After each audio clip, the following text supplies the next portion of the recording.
ini sudah merawat pasien sudah berapa itu? Sekarang kita kan ada 14 orang yang sudah pulang sehat, ada 2 orang wafat meninggal, dan masih ada 10 orang yang dirawat di Rumah Sakit Muhammad Hussein ini. Mereka dirawat di 2 ruangan borang dan ruangan organ. Terkait dengan itu mungkin dari kan sudah 10 dok, mungkin tantangan apa dok dari tim garda terdepan itu yang untuk merawat, apakah sudah mulai ada tantangan atau Yang sebenarnya yang paling sulit adalah sistem rujukan pertama, karena ini kan Rumah Sakit Muhammad Hussein adalah untuk menerima pasien COVID-19 PDP dengan pneumonia. Jadi kalau ada pasien dengan PDP tanpa pneumonia seharusnya disebar ke rumah sakit lain. Nah ini juga kadang-kadang berkaitan dengan rumah sakit lain, ada yang merasa belum siap untuk menerima pasien ini, ada yang fasilitasnya belum lengkap katanya, ada PD-nya belum punya. Ini mungkin berkaitan, harusnya ada satu sistem yang mengatur bersama-sama semua rumah sakit. Jadi rumah sakit yang mau merujuk itu bisa tahu atau bisa diarahkan ke rumah sakit mana yang ini tersedia fasilitas perawatan itu.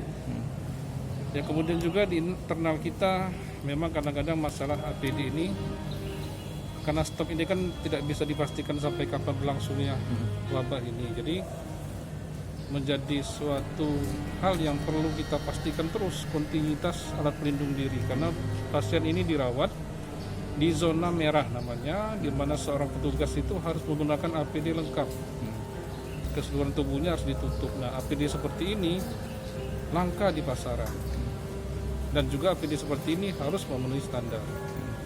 Oleh karena itu ketersediaan APD juga penting. Kemudian mengenai timnya juga, manusia atau orang tenaga kesehatan yang harus kompeten membidangi ini juga harus terus-menerus kita siapkan, karena mereka adalah orang-orang yang paling berisiko tinggi dalam menghadapi kasus-kasus ini. Begitu kira-kira.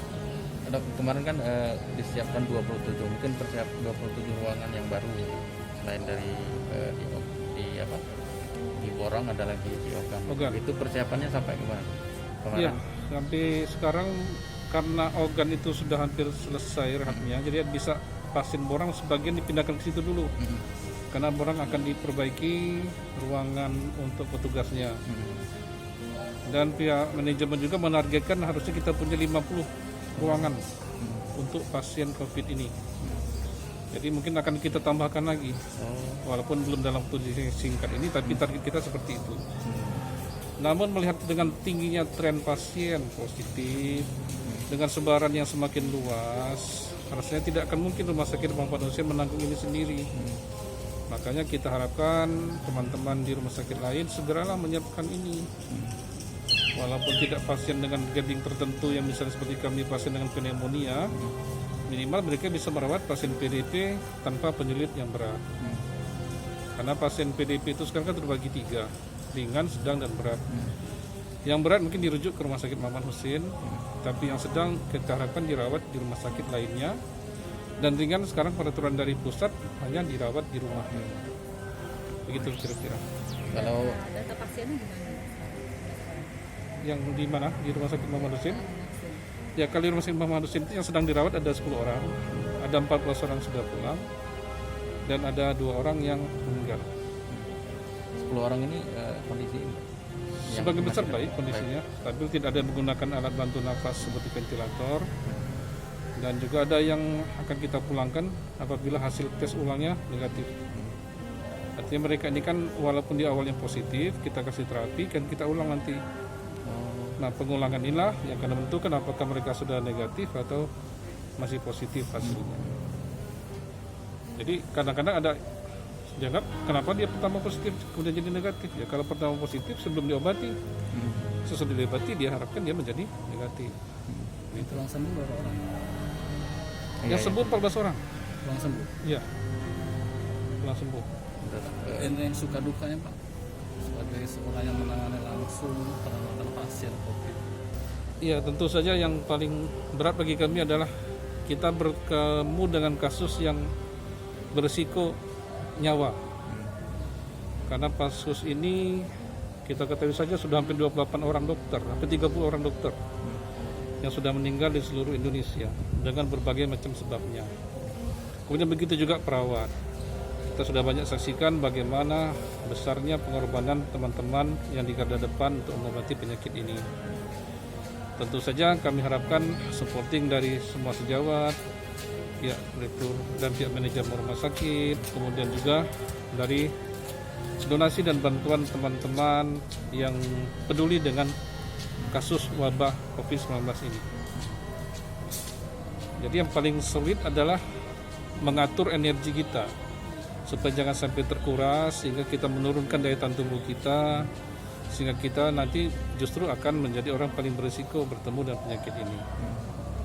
Layanan lain itu secara otomatis berkurang. Ya, kunjungannya berkurang. Misalnya contoh begini, di rawat jalan biasanya kan rame nih orang yang sakit mau kontrol rutin sebulan sekali, itu sudah berkurang karena mereka pada saat kontrol mereka itu ada persepan yang mungkin dievaluasi dan mereka ada tidak harus setiap 1 bulan sekali, atau ada yang 2 minggu mereka bisa di daerah untuk mengurangi mobilisasi atau keluar masuknya dari pasien-pasien kita, sehingga mereka kita mintakan untuk di daerahnya sendiri untuk mendapatkan obat-obatan tersebut. Itu juga membuat mereka menyadari kalau selama ini kan pengennya di sini terus kan, tapi dengan begini kita juga memberi edukasi kepada mereka agar mereka bisa kontrolnya di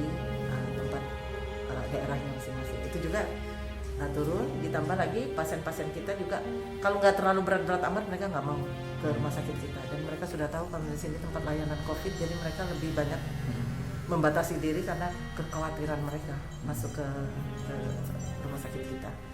Jadi otomatis itu juga membuat berkurang.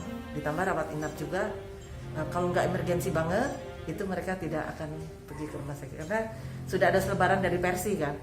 Kalau Anda sakitnya nggak terlalu emergensi banget, ya atasin dulu di rumah. Nah itu yang membuat kunjungan ke rumah sakit juga nggak terlalu banyak untuk yang kasus-kasus di luar dari kasus COVID.